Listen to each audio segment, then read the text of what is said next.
Did people centuries ago fall for outrageous lies? Did their most important beliefs and even their kingdoms rest on documents that were completely made up? Get ready to explore the surprising battles medieval scholars faced from the 5th to the 15th centuries as they tried to find truth in a world full of fakes. Number 10. The shocking truth. Forgeries that stayed hidden for centuries. Imagine a world where the most powerful person on earth based their claims on a document everyone thought was ancient and true. But it was all a cleverly crafted fake. This was not a rare occurrence in the Middle Ages.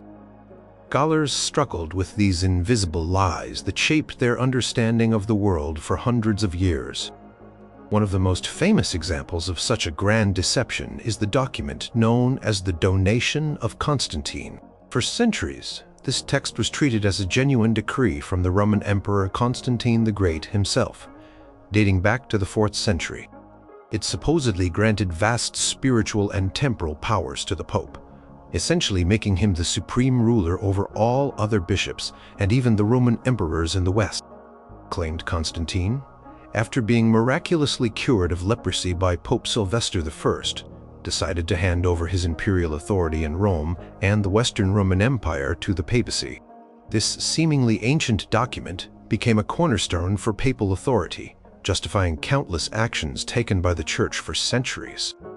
The Donation of Constantine first emerged around the 8th century, possibly in Rome or somewhere in the Frankish Empire. Its exact origin is debated, but its impact was undeniable. For scholars of the time, the document appeared legitimate. It was written in a style that mimicked ancient Roman legal texts, and it was soon incorporated into collections of canon law, which were the Church's legal rules. Once it was part of these official collections, challenging it became incredibly difficult. It was like trying to tell people that the sky was not blue. The very idea that such a foundational document could be a fake was almost unthinkable. There were no widespread methods for critically examining historical documents. Scholars lacked the tools that modern historians use every day. Paleography, the study of old handwriting which can help date a manuscript; diplomatic, the study of the forms and formulas of official documents which can reveal anachronisms; and widespread access to multiple copies of texts for comparison. They simply had to trust what was presented to them, especially if it came from a respected source like the Pope's own archives. The Donation was cited by popes and kings throughout the Middle Ages to support their claims. Pope Leo IX, for instance, used it in the 11th century in a dispute with the Patriarch of Constantinople, asserting Rome's supremacy based on Constantine's supposed gift. It was used to justify the creation of the Papal States, territories in Italy directly ruled by the Pope. For medieval scholars studying history or law, this document was a powerful piece of evidence, a solid historical fact that explained the unique position of the papacy.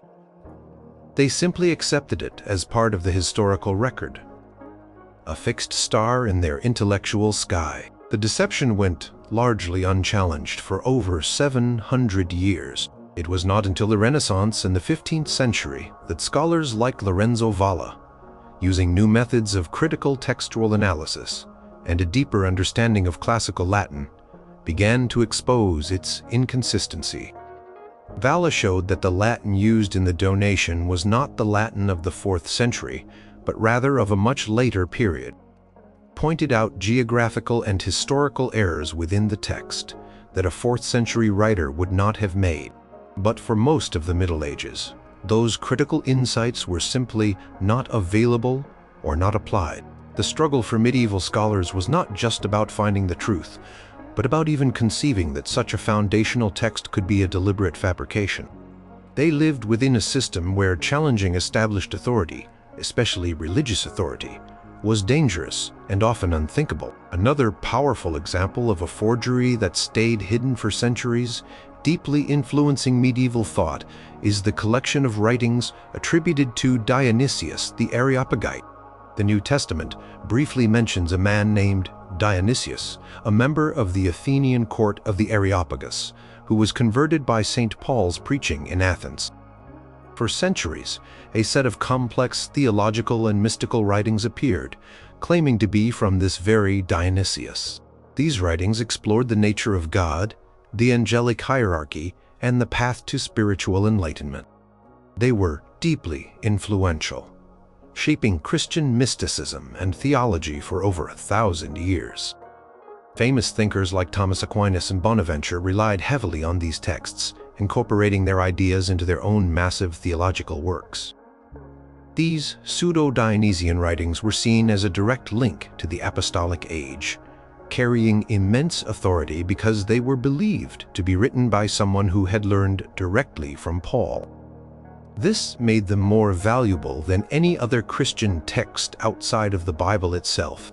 The content of these works, however, contained ideas that were far more developed and philosophical than what would have been typical for a first-century Christian convert. They drew heavily from Neoplatonic philosophy, a school of thought that flourished much later, in the 5th and 6th centuries. Yet because the texts were presented as authentic, and because of their profound spiritual insights, scholars embraced them wholeheartedly. The struggle here was not just about identifying a fake document, but about recognizing an anachronism in philosophical development. How could a first-century Athenian have such sophisticated philosophical ideas that only truly emerged centuries later? Medieval scholars lacked the historical context and the critical distance to ask these kinds of questions. They accepted the attribution because it seemed to confirm the depth and ancient roots of Christian thought. The idea that someone would falsely attribute their work to an apostolic figure to gain authority was not a common suspicion. It was a time when antiquity conferred immense prestige, and claiming a connection to the earliest days of Christianity was a powerful way to ensure a text's acceptance and influence. True identity of the author of these Pseudo-Dionysian works is still unknown, but modern scholarship places them firmly in the late 5th or early 6th century.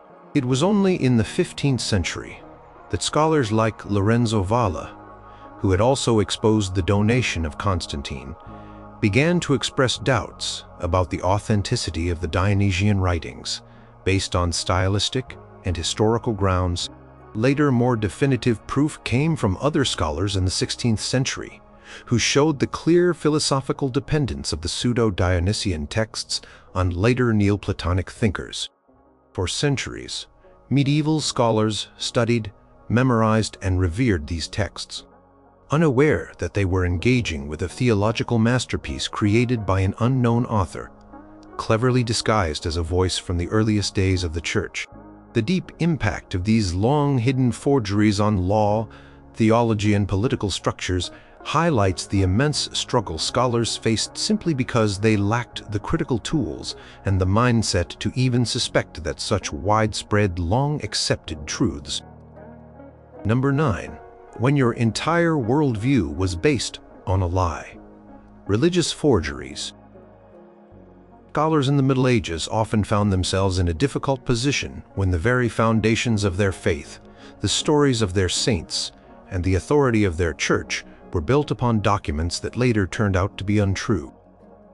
This was not just about a legal claim or a property dispute.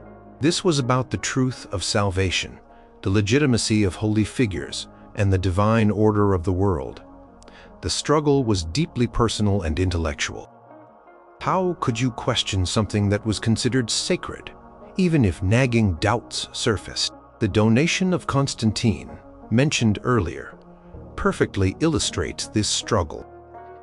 While it had political implications, its core claim was religious, that Constantine, the first Christian Roman emperor, had handed his power to the Pope out of spiritual gratitude.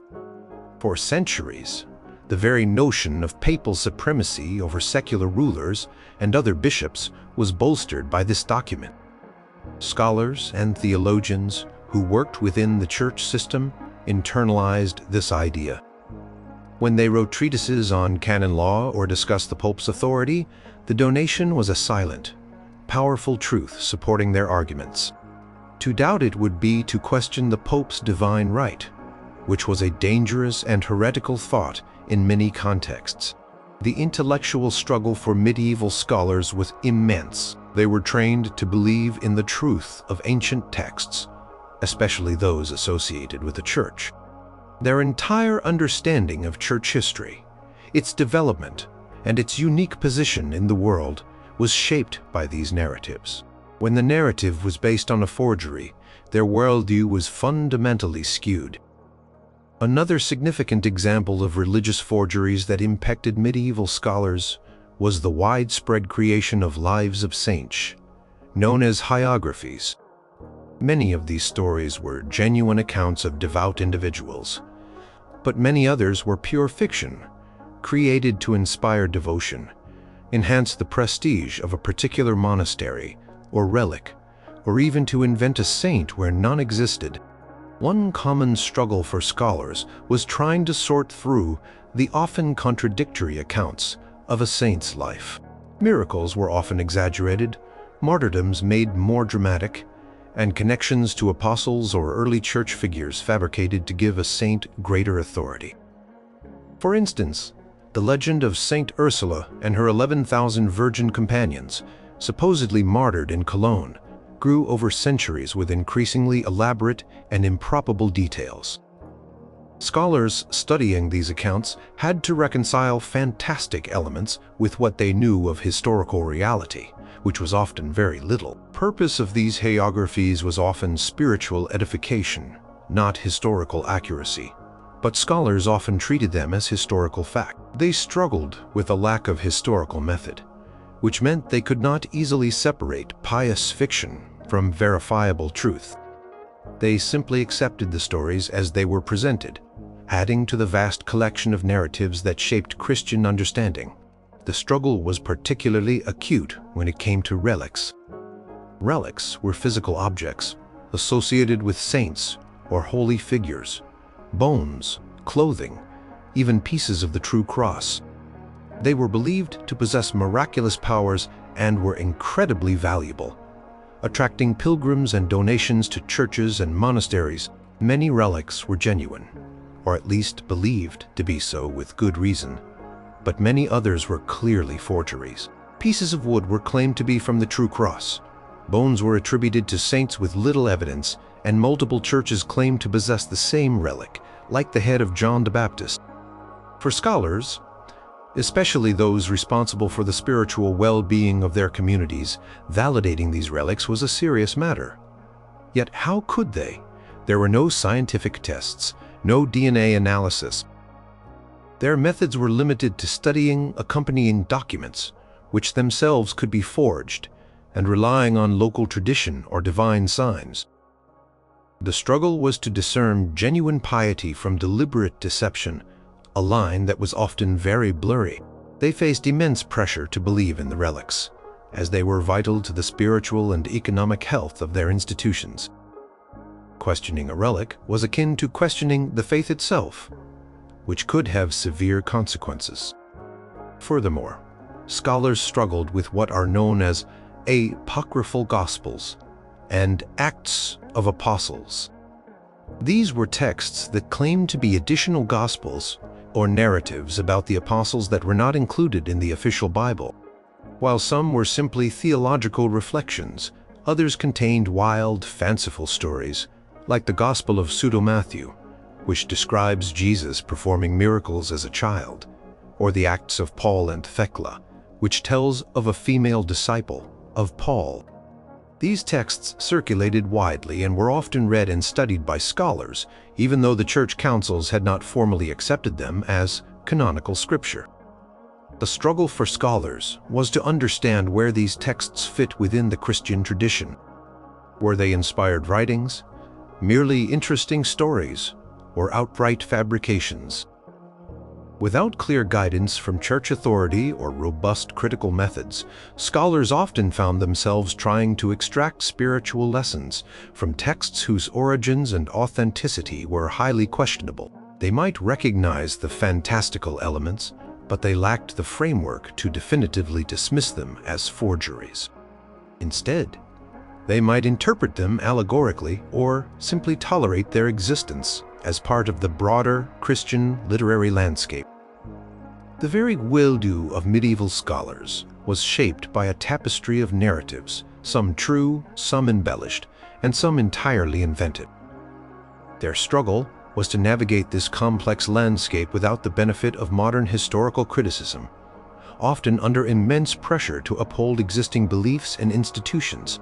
They relied on authority, tradition, and spiritual intuition rather than empirical evidence or rigorous textual analysis.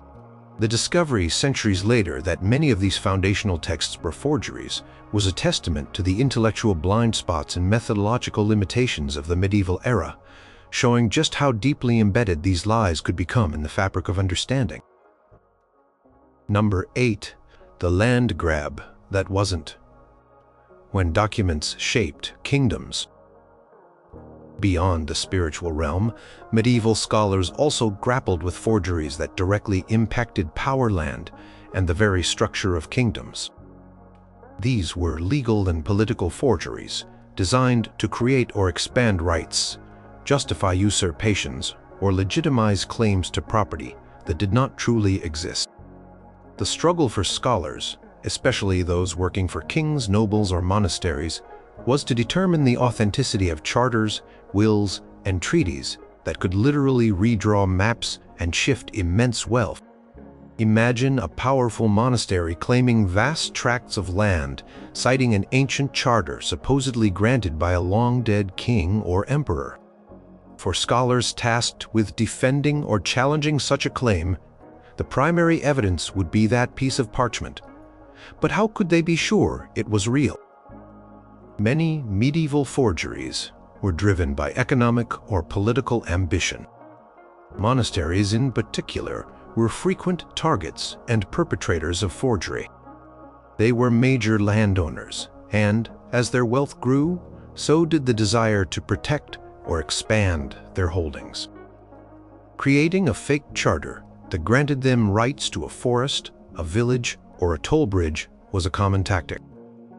For example, many monastic communities in England during the Anglo-Saxon period and later in France after the Norman conquest were found to possess forged or improved charters.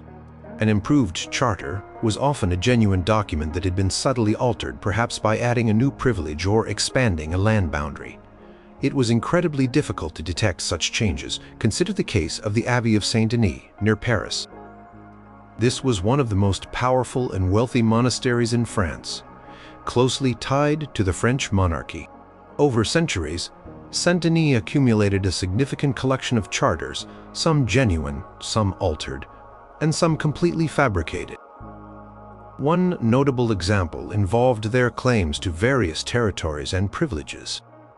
They might produce a charter purportedly from Charlemagne, granting them specific rights or lands. For a scholar working for the king faced with such a document, their struggle was immense. They could not simply call a handwriting expert or check a central database of royal grants.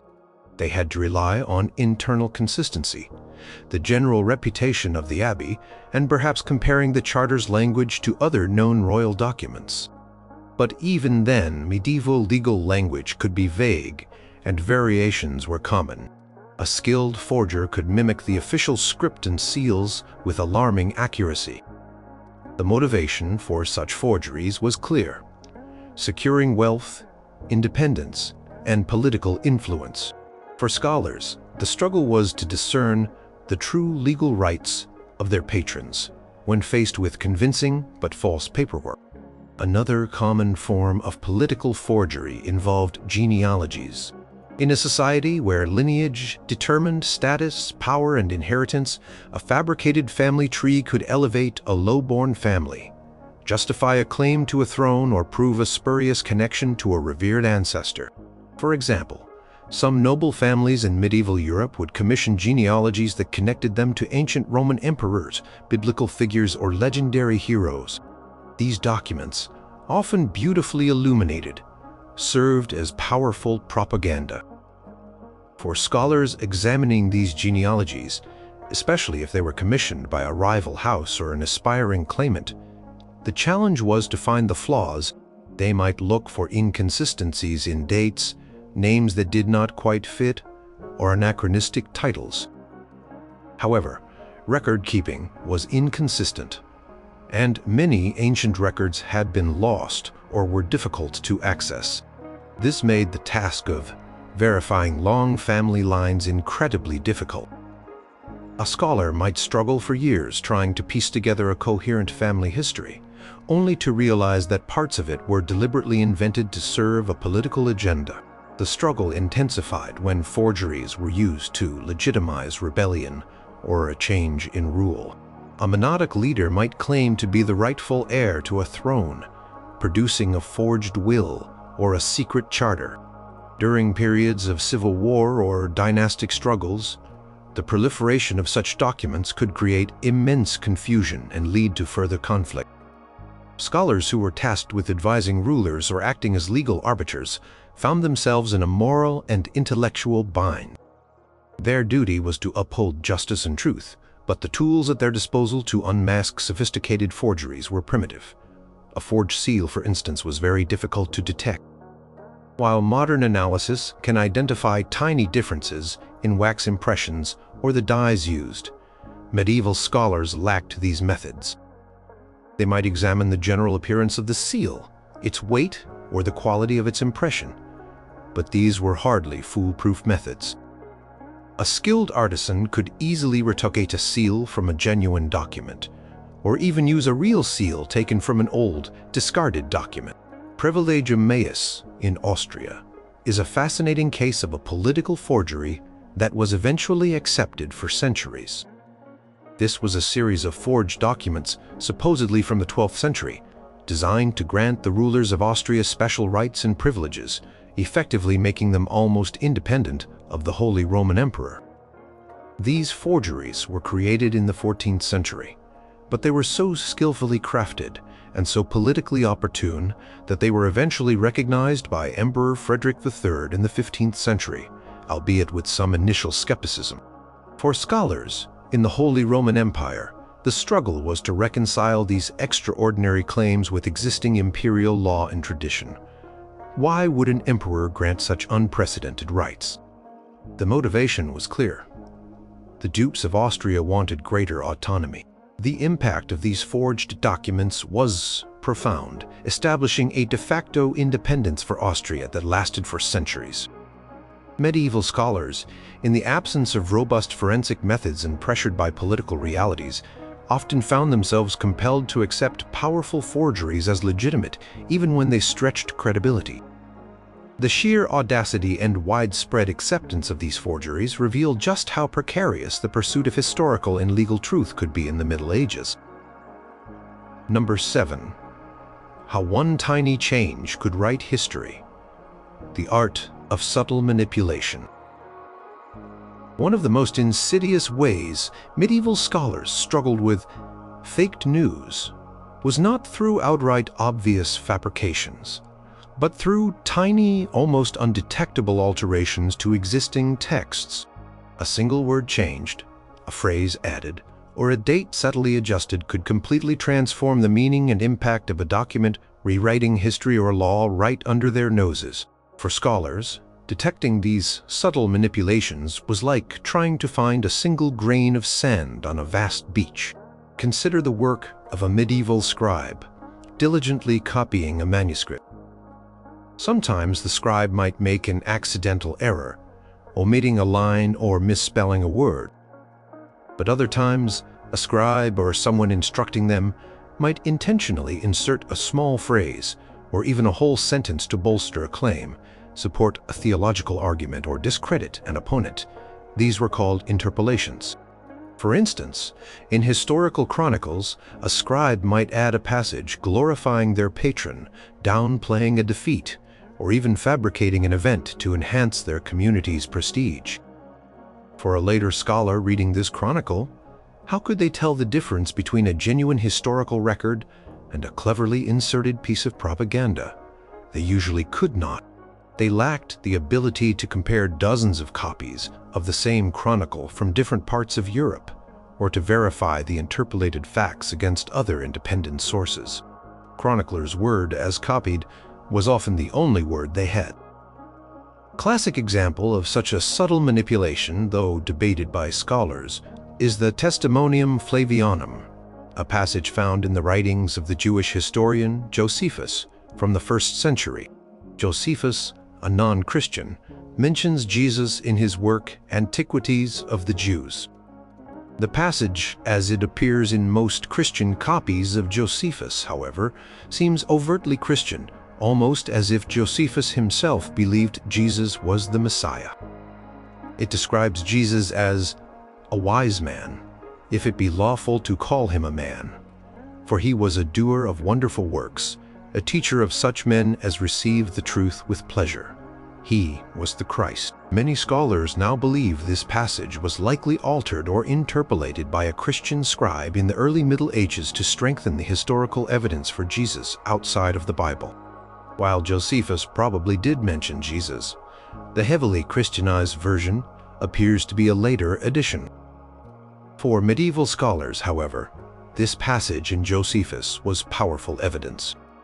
They would read it and cite it as proof that even a Jewish historian acknowledged Jesus' divine nature and miracles.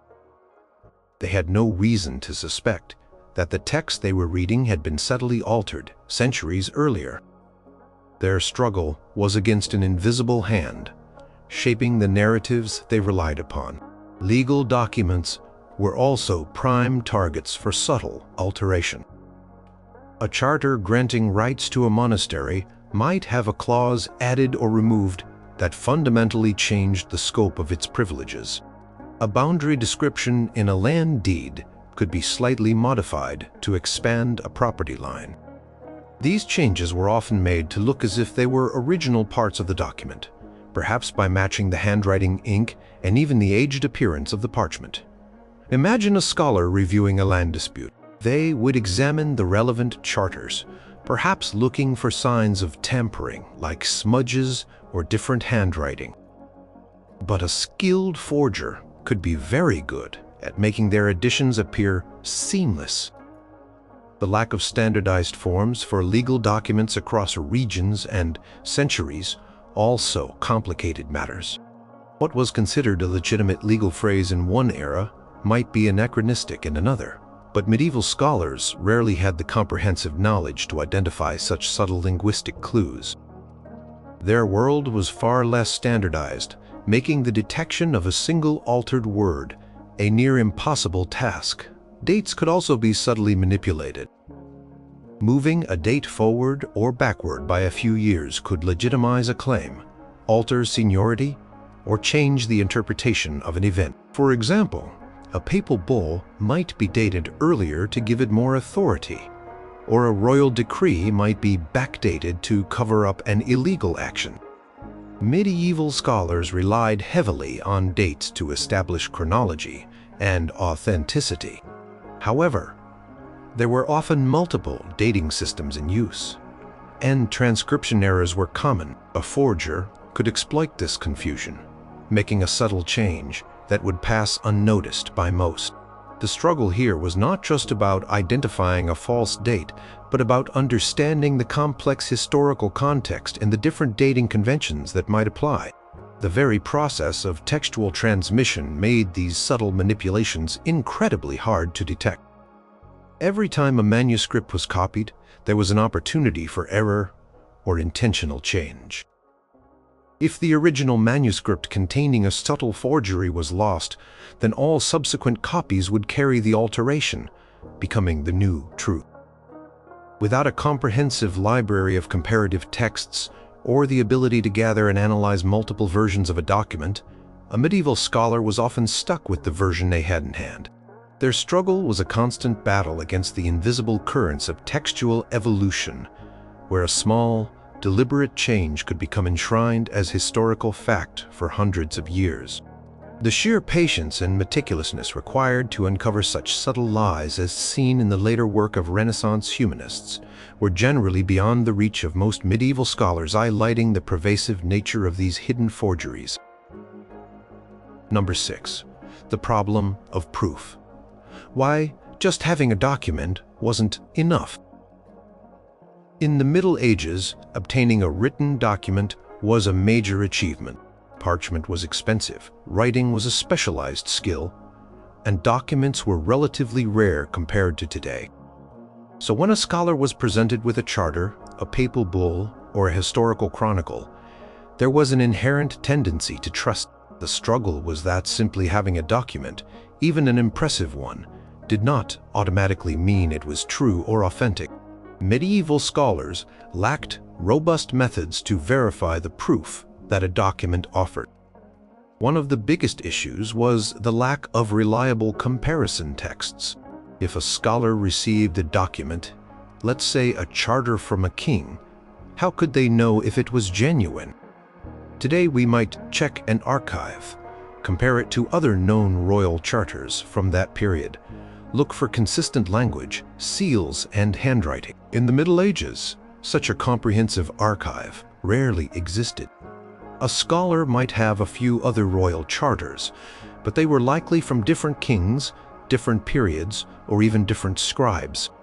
There was no single definitive example of what a real royal charter from a specific monarch should look like. This made it incredibly difficult to spot inconsistencies in language, formulas, or style. A forger, knowing this, could craft a document that seemed right, even if it did not perfectly match the genuine article.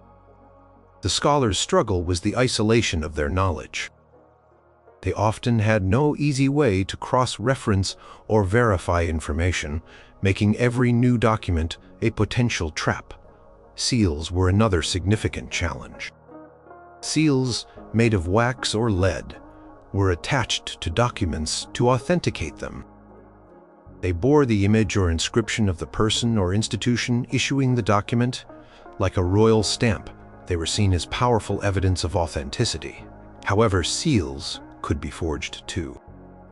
A forger might carve a new matrix, the mold used to create the seal impression, to mimic a genuine one. Or perhaps more commonly, a genuine seal could be cut off an old discarded document and reattached to a new fake charter. Scholars would examine the seal for cracks or inconsistencies, or check if the wax was of the right type. But without advanced forensic techniques, a convincing fake seal could easily pass muster. The struggle was in trusting the visual evidence, which could be highly deceptive. If a document had a genuine-looking seal, most scholars would assume the document itself was genuine. The medieval concept of proof often stopped at the presence of a seal, not extending to the content's veracity. The problem of ancient documents suddenly appearing was also a major struggle. A monastery might discover an ancient charter in its archives, supposedly granting it vast privileges, rights, or lands. For scholars, this discovery would be celebrated, and the document would be immediately put to use. But how could they verify its sudden appearance? There was no chain of custody to track, no inventory lists to check. A forger could simply plant a new document in an old collection. The sheer reverence for antiquity meant that older documents were often considered more authoritative. If a document claimed to be from Charlemagne's time or even earlier, it was given immense weight. The struggle was to overcome this inherent bias towards the ancient. Medieval scholars often lacked the critical historical sense to ask why such an important document had remained hidden for centuries and only now appeared. The notion that something truly ancient and powerful could be a complete fabrication was simply beyond their common intellectual framework. Moreover, medieval legal processes were often more focused on oral testimony and the reputation of the parties involved than on the absolute authenticity of written documents. While documents were important, a powerful lord or bishop could often sway a legal decision through influence or the testimony of a large number of vassals, even if the documents they presented were questionable. For scholars, who might be acting as legal advisors or scribes in these proceedings, the struggle was to reconcile the objective truth of a document with the subjective power dynamics of the court. A document might be internally inconsistent or clearly anachronistic, But if the powerful party presenting it had enough sway, its authenticity would not be rigorously challenged. The concept of proof was often intertwined with social status and political influence, rather than purely objective evidence. The intellectual tools for textual criticism were also rudimentary. While some scholars, especially in later periods, began to notice linguistic anachronisms, words or phrases that would not have existed in the claimed time period of a document, this was not a widespread or standardized practice. A scholar might note that a 4th century document used a Latin word or grammatical construction that only appeared in the 8th century, but without a comprehensive understanding of linguistic history, it might be dismissed as a scribal variation or an unusual usage. There was no systematic study of historical Latin grammar or vocabulary that could serve as a consistent benchmark. The struggle was to develop and apply a rigorous methodology when such methodology was still in its infancy. For most medieval scholars, proof often amounted to a document appearing to be old, bearing a plausible seal, and being presented by a reputable party.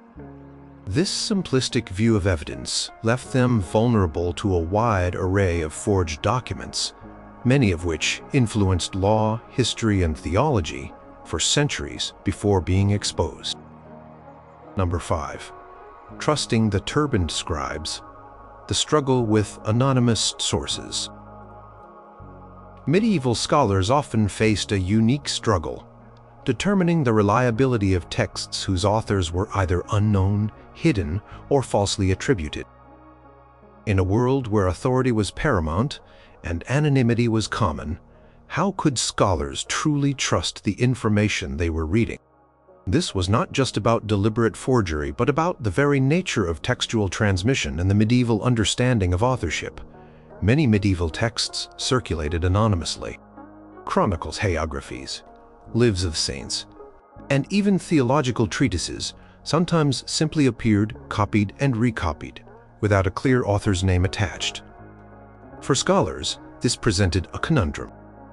Without knowing who wrote a text, how could they assess its bias, its sources, or its accuracy? They were left to judge the text purely on its content, its apparent wisdom, or its alignment with existing beliefs. The struggle was to assess the trustworthiness of information when its origin was obscure. They might try to deduce the author's background from the text itself, perhaps a monk from a particular region, or a scholar with certain theological leanings. But this was guesswork, not reliable authentication. Often to give an anonymous text more weight, later scribes or compilers would attribute it to a famous figure from the past. This was a common practice known as pseudepigraphy. It was not always done with malicious intent. Sometimes it was a way to honor a revered figure by associating them with a wise text or a belief that the ideas expressed truly reflected that figure's spirit. But it led to widespread confusion for scholars. For instance, many philosophical and scientific texts were falsely attributed to Aristotle throughout the Middle Ages. Aristotle was seen as the master of all knowledge, so attributing a new text to him immediately gave it immense authority. A famous example is the Secretum Secretorum, or Secret of Secret, a widely popular medieval text full of advice on governance, ethics, alchemy, and even astrology. It claimed to be a secret letter from Aristotle to his most famous pupil, Alexander the Great. For medieval scholars, studying this text meant engaging with what they believed were the profound insights of Aristotle himself. They would quote it, teach from it, and incorporate its wisdom into their own works. The struggle was that they were unknowingly building their knowledge on a foundation laid by an anonymous author whose real authority was unknown. The Secretum Secretorum was actually an Arabic text from the 9th or 10th century translated into Latin. Its true author was unknown, but attributing it to Aristotle made it an undeniable force in medieval intellectual life. Scholars had no way to verify if Aristotle had indeed written this. They accepted the attribution because it seemed plausible and added weight to the text's content. They lacked the detailed knowledge of classical Greek history and philosophy to recognize that the ideas or even the language were not consistent with the historical Aristotle. Similarly, many texts were falsely attributed to church fathers like Augustine, Jerome, or Ambrose. Works of sermons, letters, or theological treatises might appear under their names, even if they were written much later by lesser-known authors. These forgeries, often called Pseudo-Augustine or Pseudo-Jerome, were widely studied and cited by medieval scholars. The struggle here was not just about intellectual honesty, but about the very trajectory of Christian thought. If a particular theological argument was attributed to Augustine, it carried immense weight. If it was actually written by an anonymous monk in the 10th century, its authority would be far less. Scholars faced the challenge of discerning the genuine voice of these revered figures from the many others that falsely claimed their names. They lacked comprehensive bibliographies of these authors' true works, and they had limited access to original manuscripts or early copies that might have helped them differentiate. The lack of modern copyright laws or intellectual property concepts also played a role. In the Middle Ages, the idea of quoting or adapting someone else's work without explicit attribution was far more common and less frowned upon. This blurring of lines made it easier for false attributions to take root. A scholar might genuinely believe a text's attribution because it had been passed down that way through generations of copying. They had no reason to suspect deception, especially if the text itself was seen as wise or useful. Their struggle was against the very nature of information transmission in their era, where authorship was a fluid concept and authority could be borrowed or bestowed with ease. Consequences of trusting anonymous or falsely attributed sources were significant. If a scholar based an important argument on a text attributed to Aristotle, and that text was a fake, their entire argument could be undermined. If a theological debate hinged on a quotation from Pseudo-Augustine, it could lead to centuries of misguided thought. Medieval scholars were often brilliant, but they operated within severe informational constraints. Their struggle was to navigate a world where the provenance of knowledge was often murky, where the wise words they valued might come from an unknown pen, and where the most influential texts might be masterfully disguised impostors. The sheer volume of such anonymous and pseudonymous works made it a constant unseen battle for the truth. Number 4. No. Google. No problem. How scarcity made it harder. In our modern world, we take access to information for granted. Quick search on the internet can bring up dozens of copies of almost any text, along with countless articles and discussions about its authenticity. For medieval scholars, this was unimaginable. The sheer scarcity of books and the difficulty of travel made their struggle against fake news infinitely harder. They lived in a world where information was rare, precious, and often isolated. Imagine a scholar in a monastery in, say, 12th century Germany. Their entire library might consist of a few dozen, or perhaps a few hundred, manuscripts. These books were painstakingly copied by hand, a process that took months or even years for a single volume. Parchment was made from animal skins, a costly material. Ink was mixed from natural ingredients, and the labor of scribes was highly skilled and expensive. This meant that books were incredibly rare and valuable. A scholar might spend their entire life working with the same small collection of texts, never having the opportunity to see other copies of those works, let alone different texts that might contradict what they had. This scarcity created a massive problem for authentication. If a new document arrived at the monastery, perhaps a royal charter or a newly discovered history, the scholar had almost no way to verify its authenticity. They could not compare it to other copies, because other copies simply did not exist in their immediate vicinity, or perhaps anywhere. If a forger created a fake charter, the scholar was often stuck. They had to assume the document was genuine because they had no means of comparison.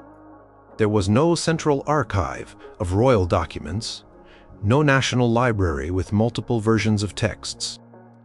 Each monastery, each cathedral, each lord's castle had its own limited collection, often unique. The struggle was to find the truth when there was only one version of events presented, and that version might be a lie.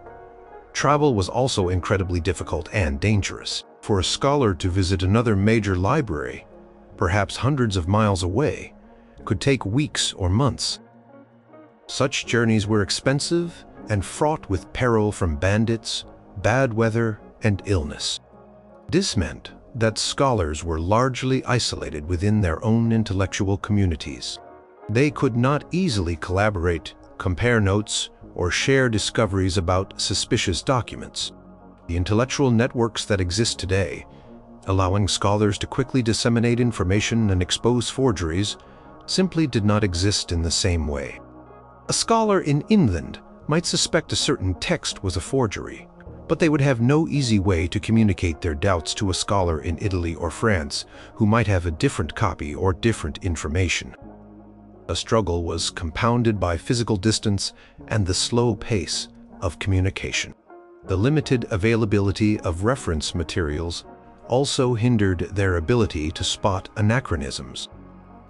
Today, a historian can look up historical details, common names, or linguistic nuances of any given period with ease.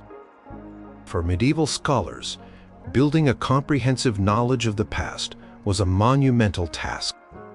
If a forged document claimed to be from the 4th century but used a word that only became common in the 8th century, a scholar might not notice. They might not have enough genuine 4th century texts to recognize the linguistic inconsistency. Their dictionary of historical language was based on the limited texts available to them. This made it easier for forgers to slip in details that would instantly be flagged by modern historians with access to vast digital databases. The scholar's struggle was to build a comprehensive historical understanding from a tiny, fragmented pool of information.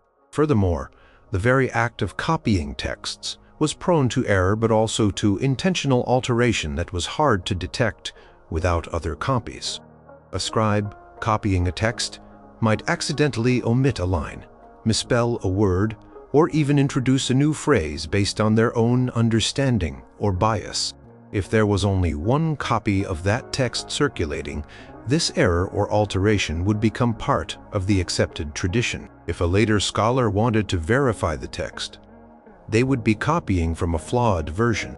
The struggle was to identify the true original meaning in a long chain of hand-copied texts, where each link in the chain could introduce changes, without multiple copies to compare.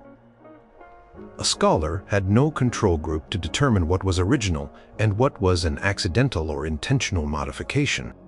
The scarcity of books meant that intellectual life was largely confined to major centers, cathedrals, universities, and wealthy monasteries. Even within these centers, the collections were modest by modern standards. Forgeries thrived in this environment of limited access and isolated knowledge. A powerful institution could present a fabricated document, and very few individuals would have the means, the knowledge, or the courage to challenge it. The medieval scholars' struggle against faked news was not just a matter of intellect, but a direct consequence of the material conditions of their world. They truly had no Google, and that problem made uncovering the truth a rare and monumental achievement. Number 3. The ghost in the manuscript. Distinguishing error from deceit. One of the most vexing challenges for medieval scholars trying to verify texts was the blurry line between accidental scribble error and deliberate, malicious deceit. When they encountered a strange passage, an inconsistency, or a phrase that just did not seem right, how could they tell if it was simply a mistake made by a tired copyist or a calculated attempt to mislead? This was like trying to find a ghost in a manuscript. You could see the effects, but the intent was almost impossible to prove. Medieval manuscript traduction was entirely manual. Scribes would spend countless hours, often in poor lighting, copying texts word by word, line by line. Errors were inevitable. A scribe might skip a line, repeat a phrase, misspell a word, or misread the text they were copying. Sometimes, if two words sounded similar, they might substitute one for the other. These accidental errors could lead to variations between different copies of the same text. For scholars, this meant that no two manuscripts of a work were exactly alike. When they compared different copies, they would find dozens, perhaps hundreds, of small discrepancies. The struggle was to figure out which version was correct, or if any of them represented the original author's intent. Was a strange word a misspelling, or a deliberate change by a later editor? Without the original document, which was almost always lost, it was a constant guessing game. Now, add intentional deceit into this already messy process. A forger, or someone instructing a scribe, could deliberately introduce a change that looked like an innocent error. They might change a single number in a date, alter a place name, or swap out a neutral verb for one with a stronger connotation. These subtle changes could be incredibly effective precisely because they blended in with the natural variations caused by scribble errors. For example, a minor alteration to a genealogy could make a family appear more noble. A slight change in a legal document could shift a boundary. A pious monk could add a miracle to a saint's life, believing it was enhancing the truth, even if it was factually invented. The scholar's struggle was to distinguish between these two types of variations, the accidental and the intentional. The lack of critical textual analysis methods made this particularly difficult. Medieval scholars did not have standardized approaches to compare manuscripts systematically. They might notice a difference between two copies of a text, but they lacked the framework to determine which version was older, which was more reliable, or how to reconstruct the original text. They did not categorize different types of errors or typical patterns of scribble behavior. This meant that a deliberate forgery could easily pass as merely another variant reading or a scribble anomaly. The ghost in the manuscript was the hidden intent, the purposeful manipulation that looked like a harmless mistake. Consider the interpolations mentioned earlier, where a scribe inserts a new phrase or sentence into a text. Sometimes this was clearly a scribe's personal note or an attempt to clarify, but other times it was a deliberate addition to change the text's meaning. For example, a scribe might insert a passage praising a specific king or a particular theological doctrine into a historical chronicle. To a later scholar, this passage would simply appear as part of the chronicle. They had no way of knowing if the original author wrote it, or if it was added by a later hand with a specific agenda. The struggle was to identify the voice of the original author amidst the layers of copying and potential alteration. The problem was compounded by the fact that medieval scholars often worked with very old and venerable manuscripts. The older a manuscript was, the more authority it often held. However, older manuscripts had also been copied many times, increasing the chances of both accidental errors and deliberate interventions. A scholar might assume an old manuscript was more pure because it was closer to the original, but it could in fact contain centuries of accumulated changes. Temptation for scribes to improve texts, either for clarity, moral edification, or to support a particular viewpoint, was always present. A scribe might genuinely believe they were clarifying a passage or making it more theologically sound, even if their changes altered the original meaning.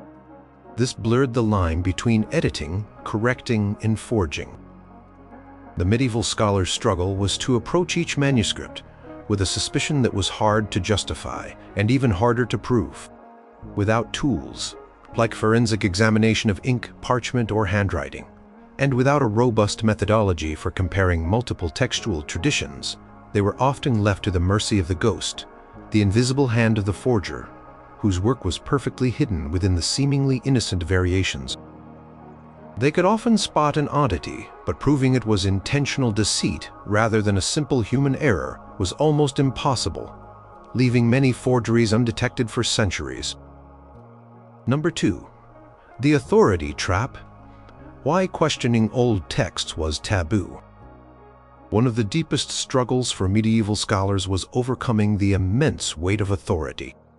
In their world, age often equated to truth, and questioning established texts, especially those endorsed by the church or long-accepted tradition, was not just frowned upon. It could be dangerous. This created an authority trap, where challenging fake news was almost impossible, even if internal doubts arose. The medieval intellectual landscape was built on reverence for the past. Ancient authors, particularly the classical Roman and Greek writers like Aristotle, Plato, Virgil, and the Church Fathers like Augustine and Jerome, were considered fountains of undeniable wisdom. Their writings were studied, memorized, and seen as the ultimate source of knowledge. If a text was attributed to one of these revered figures, or if it had been widely accepted for centuries, challenging its authenticity was almost an act of intellectual heresy. For a scholar, questioning such a text meant questioning the very foundations of knowledge and wisdom they had been taught to respect. The struggle was against an ingrained cultural and intellectual habit of unquestioning acceptance. The donation of Constantine is a prime example of this authority trap. By the time it was widely circulating, it had been incorporated into official collections of canon law used by popes to assert their authority, and cited by numerous legal and theological scholars. It was not just an old document, it was an authoritative old document. To say it was a forgery was to say that popes had been lying, that church law was based on falsehood, and that countless scholars had been mistaken. Such a claim would have been met with fierce resistance and potentially severe consequences for the individual making it. Even if a medieval scholar had a nagging suspicion about its content or language, the immense weight of established authority would make them hesitant to voice such doubts, let alone pursue them. They might fear social ostracism, accusations of heresy, or even physical harm. Religious authority was especially powerful. The Church was the dominant institution of the Middle Ages, controlling education, art, and moral life. Texts sanctioned by the Church or widely used within its liturgy and teaching were considered sacred. If a relic was venerated by a community or a saint's life was celebrated in a cathedral, scholars working within that framework were expected to uphold these traditions. Questioning a relic, for instance, could be seen as questioning the saint's power or even faith itself. Even if multiple churches claimed to have the same relic, like the head of John the Baptist, a scholar's struggle was to reconcile this inconsistency without openly accusing anyone of fraud. The solution was often to rationalize. Perhaps one was the original and the others were copies, or perhaps the saint's power could manifest in multiple places. The very act of questioning was often perceived as a lack of faith rather than intellectual inquiry. Universities which began to emerge and flourish in the High Middle Ages also contributed to the authority trap. Scholars at universities often taught from standard texts, usually classical or patristic works. These texts formed the curriculum, and students were expected to master them, not challenge their authenticity. The focus was on commentary, interpretation, and synthesis, not on source criticism. The very structure of academic inquiry was geared towards understanding and elaborating upon existing authorities, rather than critically examining their origins. For a young scholar seeking to make a name for themselves, openly doubting a major authoritative text would have been career suicide. Their struggle was to gain knowledge and reputation within a system that rewarded conformity to established truths, not skeptical inquiry. Political authority also played a significant role. Kings and nobles often had vested interests in the authenticity of certain documents, like land grants or genealogical records. If a forged document legitimized a powerful family's claim to a throne or a vast estate, scholars and their employ would face immense pressure to uphold its authenticity. Speaking out against such a document could mean losing patronage, position, or even one's life. The scholar's struggle was often a moral one, to choose between intellectual honesty and personal safety or advancement. The authority trap was a pervasive intellectual and social constraint that hindered the exposure of forgeries. It was not just about the lack of tools, but a fundamental mindset. To be a scholar in the Middle Ages often meant to be a custodian of tradition, a commentator on existing wisdom, rather than a radical discoverer of hidden truths. The few brave souls who did begin to question these long-held facts, often much later in the medieval period or on the cusp of the Renaissance, faced significant opposition. Their struggle was to break free from centuries of intellectual inertia and the powerful grip of unquestioned authority. Number 1. The original impostor. The hunt for the truth in a world of copies. The most fundamental struggle for medieval scholars dealing with any text, whether potentially forged or genuinely authentic, was the very nature of information transmission in their era, a world built entirely on copies. The original document was almost always lost to time, and every new copy introduced the possibility of error or intentional alteration. This made the hunt for the truth a continuous, painstaking, and often impossible journey. Imagine a scholar in the 9th century wanting to study the writings of the Roman historian Livy. They would not have had access to Livy's original manuscript, which had long since perished. Instead, they would have a copy, perhaps a copy of a copy of a copy, separated from the original by centuries and dozens, if not hundreds, of intervening hands. Each time a text was copied, there was an opportunity for change. A scribe might misread a word, leading to a new word being written. They might omit a line accidentally. They might even try to correct a perceived error in the manuscript they were copying from, thereby introducing a new change. These unintentional variations accumulated over time, creating a tangled web of textual traditions. For a medieval scholar, comparing two different copies of the same text often revealed numerous discrepancies, leaving them to struggle with which version, if any, was closer to the original author's words. This inherent variability of copies provided the perfect breeding ground for intentional forgeries.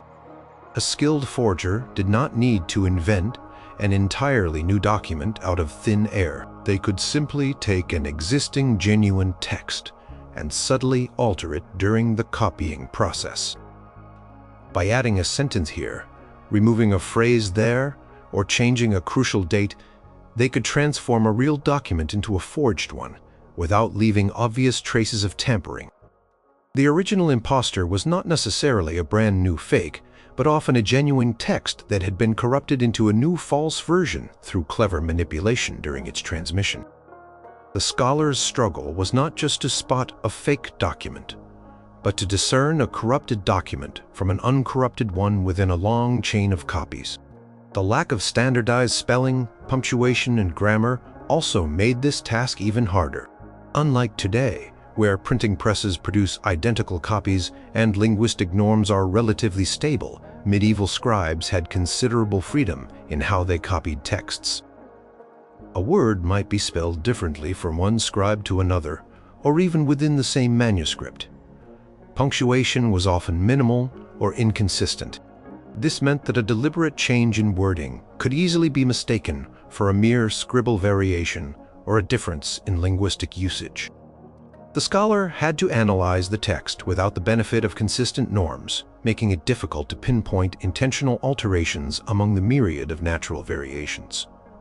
The loss of manuscripts also created immense challenges. If an important document was copied multiple times and then the earliest copies or even the archetype, the source from which all other copies descended, were lost, then scholars were left with a textual tradition that might have incorporated errors or forgeries centuries earlier. Without access to these lost links in the chain of transmission, it was almost impossible to reconstruct the true original. The medieval scholar's world was one of incomplete knowledge, where many historical and literary texts were known only through fragmentary or heavily modified copies. Their struggle was to piece together a coherent truth from these scattered and often unreliable fragments. Concept of a critical edition of a text where scholars compare all known surviving manuscripts to reconstruct the most accurate version of the original was still centuries away from being fully developed. While some medieval scholars did compare different manuscripts and note variations, they lacked the systematic methodology, the widespread access to manuscripts, and the scholarly network to produce what we would consider a truly critical edition. They often had to work with whatever copy was available to them, treating it as the authoritative version, even if it contained errors or hidden forgeries. This fundamental struggle, the hunt for the truth in a world of copies, permeated every aspect of medieval scholarship. It meant that even when a scholar was genuinely seeking truth, they were always at the mercy of the textual tradition. The original impostor was not a single grand forgery, but the cumulative effect of a system of knowledge transmission that was inherently vulnerable to both accidental corruption and deliberate deceit. For medieval scholars, the quest for genuine knowledge was a constant battle against this unseen enemy, hidden within the very words they strove to understand and preserve.